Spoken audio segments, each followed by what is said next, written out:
The Gospel of John is full of conversations. This conversation we read today begins in chapter 9 and concludes in 10. The language comes from The Message, a Bible paraphrase by Eugene Peterson. It all begins with the healing. Jesus heals a blind man simply and decisively by making mud and applying it to the man's eyes.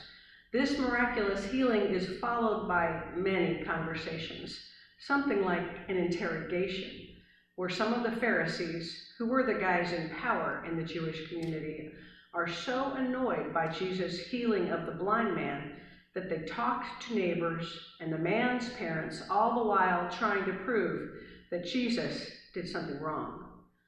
They take their frustration out on the healed man who speaks up for Jesus. We pick up the story in John 9:35. But Jesus heard that they had thrown the healed man out and went and found him. He asked him, "Do you believe in the Son of Man?" "Point him out to me, sir, so that I can believe in him." "You're looking right at it. Don't you recognize my voice?" "Master, I believe."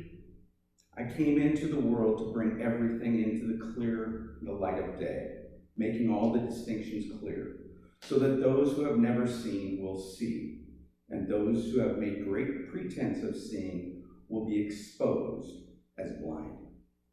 Some Pharisees overheard him and said, "Does that mean you're calling us blind?" "If you were really blind, you would be blameless. But since you claim to see everything so well, you are accountable for every fault and failure.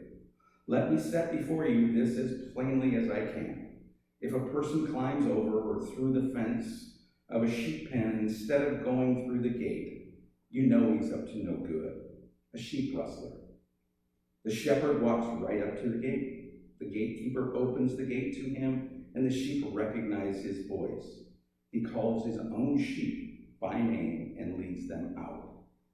When he gets them all out, he leads them and they follow because they are familiar with his voice. They won't follow a stranger's voice, but will scatter because they aren't used to the sound of it." Jesus told this simple story, but the Pharisees had no idea what he was talking about.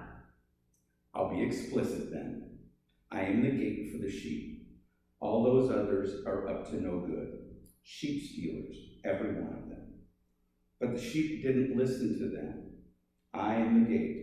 Anyone who goes through me will be cared for, will freely go in and out and find pasture. A thief is only there to steal and kill and destroy. I came so they have real and eternal life, more and better life than they ever dreamed of." This is the gospel of the Lord.